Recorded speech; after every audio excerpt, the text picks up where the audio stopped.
Hey guys, welcome back to J&J MMA. Real quick, we're going to cover the main card of UFC 324. I'm also going to give some shout outs to some finishes in the prelims as well. First shout out of the night goes to Ty Miller. It was him against Adam Fugit. He got a TKO with 1 second left in the round one. Basically, man, last 30 seconds of this fight, dude, Ty was just piecing him up. Adam did land a good spinning elbow, split his shit a little bit. But Ty fucking dazed and confused that motherfucker multiple times within 30 seconds. So I think it was a good call for the ref to call it when he did. Yeah, shout out to him. That was a good UFC debut, and we'll see where he goes from here. Next shout out of the night goes to the boy, Josh Holtick? I can't even say his fucking name, but he beat Denzel Freeman. Again, got a TKO with 1 second left in the round. I'm looking at the strike numbers right now, dude. Josh Holtick had 37 significant strikes to Denzel 0. Denzel he threw 8 strikes in the fight, landed 0. This was just basically a one-sided thrashing. The boy Josh, dude, was beating his ass, basically controlled him on the ground. When they stood up, he was still piecing them up on the ground or on the feet as well. Denzel ended up just falling to the ground. If he wouldn't have fell to one knee, the ref would have let it go to the second round. So it's kind of on him. He just gave up. Josh got on there, cut a WWE fucking promo again. I think he's kind of calling above his weight class in terms of competition and the people he's calling out. But I do appreciate the grind and the hustle, so we'll see where he goes from here as well.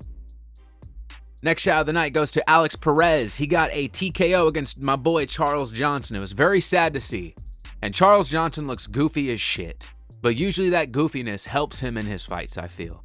But nah, Alex Perez, dude, like within the first minute and a half, he got a clean fucking shot right on Charles's fucking chin. And from that point on, Charles was on fucking spaghetti legs. Like, there was no ifs, ands, or buts of if he was gonna win or not. He was fucking losing. And Alex Perez ended up shutting it down. It was one of those knockouts where Charles didn't even realize he got knocked the fuck out, so he tried to go for a double leg and shit after the fact. It was crazy, but shout out to Alex Perez. It was a good fight. He was the underdog in it, and he pulled through. Next shout out of the night goes to Nikita Krylov against Modestus Bukaki, however the fuck you say his name. Nikita, I ain't gonna lie to you guys, I was kind of like tuning in and out of this fight, and then like the last minute, dude, fucking Nikita ended up getting a fucking TKO. It was beautiful. The fight was pretty, to me, was one-sided. I felt like Nikita was getting the best of Bukaki. Bukaki was getting some good shots here and there, but yeah, I felt like Nikita was going to win that regardless, and he just ended up sealing it with 3 seconds left in the fight, so shout out to him. Moving on to the main card, guys. The opening, it was Arnold Allen versus John Silva. That boy was barking at the press conference and then proceeded to bark after the fight. It was a pretty good back and forth fight, guys. Like, if you didn't watch this, y'all should go back and tune into it. It was a fun little 3-rounder. These guys are kind of beating the shit out of each other. I would have even given Arnold 1 round. But I am not shocked at all that the decision went to Jean. The fact that motherfucker rode him like a boogie board, which I don't know how he didn't get penalized for it, but that shit was funny as fuck and will live forever in UFC history. Just that image of him jumping off that motherfucker was fucking crazy. Arnold Allen, it just looks goofy. He's a very solid fighter. John Silva just fucking acts goofy, and I guess his goofiness prevailed on the night.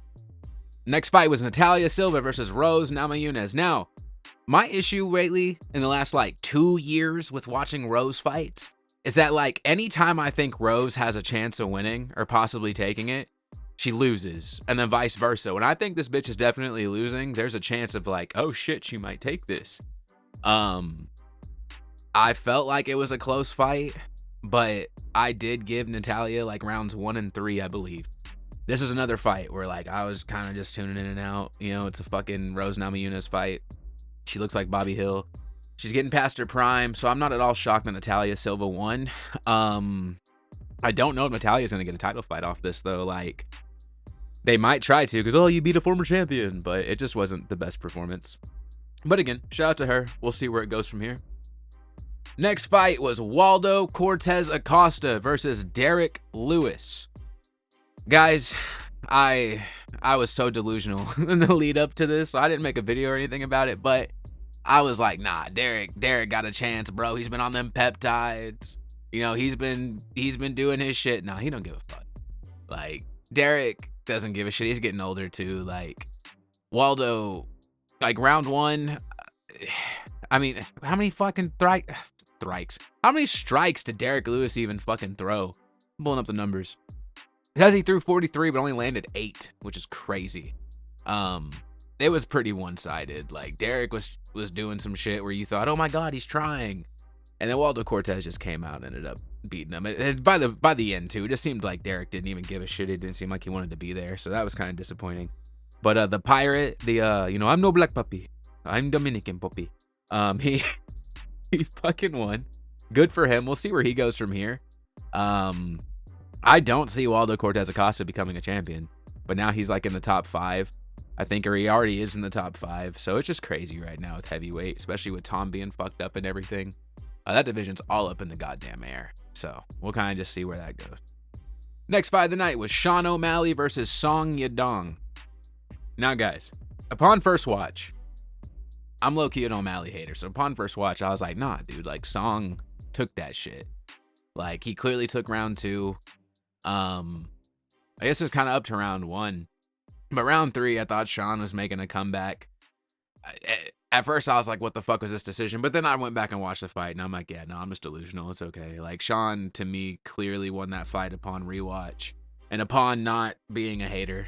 Song Yadong did have good moments. Like, there were, like, especially round 2 when he was getting Sean on the ground. Like, that was something that me and the boy were talking about. Me and the other member of J&J and May, we was discussing after the fight. Like, Sean O'Malley, and I feel like my biggest issue with him is that he doesn't seem like he's evolved as a fighter in terms of trying to better his weaknesses. Like, everybody knows his glaring fucking weakness is getting taken down to the ground. And, like, yes, he fought off some takedowns. He has some decent takedown defense, especially in this fight at certain points. But, like, he's not going to survive a fight against Umar. He's not going to survive if they get a rematch against Merab again. Like, they ain't surviving that shit. So it's just very much a glaring weakness. And I feel like at least try to get, like, better wrestling defense. Like, you know, like, Israel Adesanya doesn't have the best ground game, but, like, he has decent takedown defense in terms of stopping the takedown. And I feel like Sean needs to try to elevate on that, especially with the fact that the top weights of his division are all fucking grapplers. You know what I mean? But we'll see what happens with Sean. I think he was having talks of maybe retiring after this year and shit. You never know with fighters and retirements. They're never permanent. So we'll see if he actually tries to ride into the sunset or if we're going to get a couple more years of the Sugar Show. All right, guys, moving on to the main event. It was Justin Gaethje versus Paddy Pimblett. Now, the mass majority of people were counting out Justin Gaethje. Like, he was a pretty sizable underdog considering he was fighting Paddy Pimblett on the sports booking books and all that shit.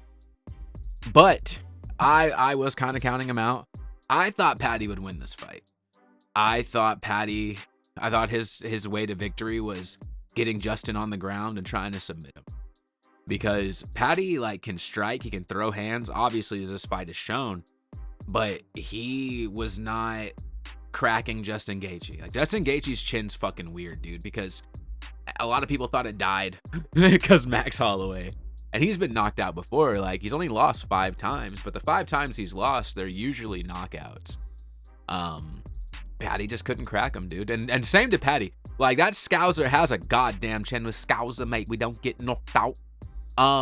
He had a fucking chin, bro. Like, there were times where I thought he was about to get finished, but he survived 25 minutes with Justin Gaethje, and Justin fucked up Paddy's face, man. Like, I feel like a lot of people thought it was going to be one-sided, but the other way.